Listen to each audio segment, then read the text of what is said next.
रूस के राष्ट्रपति व्लादिमीर पुतिन ने बड़ा फैसला लिया है। उनके फैसले से अब दुनिया पर परमाणु हमले का खतरा मंडराने लगा है। पुतिन ने शुक्रवार को कहा कि रूस ने बेलारूस में परमाणु हथियारों का अपना पहला बैच भेज दिया है।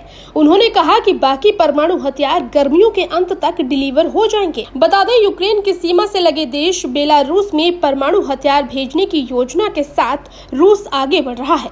वहीं युद्ध में परमाणु हथियारों के इस्तेमाल के बारे में एक सवाल के जवाब में पुतिन ने कहा कि ये उन सभी लोगों को एक संदेश है जो रूस और उसकी रणनीतिक हार के बारे में सोचते हैं। बता दें कि इसी हफ्ते बेलारूस के राष्ट्रपति अलेक्जेंडर लुकाशेंको ने दावा किया था कि उनके देश में रूस से खतरनाक बम और मिसाइल आए हैं। अलेक्जेंडर ने रूस और बेलारूस की सरकारी मीडिया से कहा कि हमारे पास मिसाइल और बम हैं जो हमें रूस से प्राप्त हुए हैं।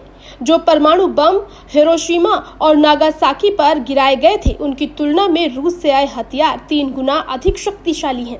आपको बता दें कि अगर देश में इस तरह से परमाणु बम का खतरा बढ़ा तो ये विश्व युद्ध की ओर अग्रसर हो सकता है और इसका खामियाजा बाकी के देशों को भी भुगतना पड़ सकता है। यूक्रेन की सेना द्वारा रूस के खिलाफ बड़े पैमाने पर जवाबी कार्रवाई शुरू करने के एक सप्ताह बाद रूस ने बेलारूस में हथियारों को भेजा है।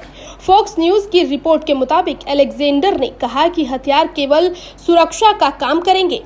अलेक्जेंडर ने कहा कि अगर जरूरत पड़ी तो हम इन हथियारों का इस्तेमाल करने से हिचकिचाएंगे नहीं।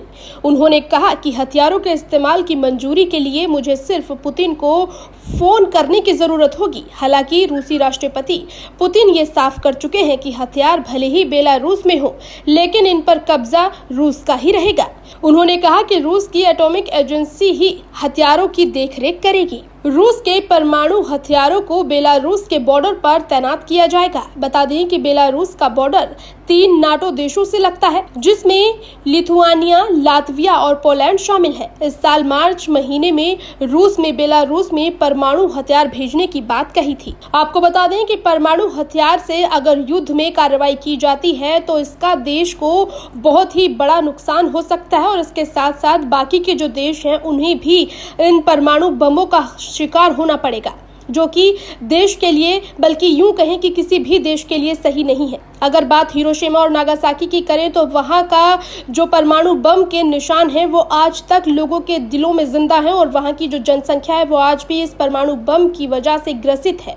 तो ऐसे में अगर रूस और यूक्रेन में अगर परमाणु बम के हमले होते हैं तो इसका खामियाजा बाकी के देशों को भी भुगतना पड़ सकता है। इसीलिए बीच का रास्ता लगातार निकालने की कोशिश की जा रही है, लेकिन रूस के राष्ट्रपति ने साफ साफ कह दिया है कि वो अब परमाणु बम से आक्रमण करने पर भी चूक नहीं करेंगे। ब्यूरो रिपोर्ट, स्वदेश 24।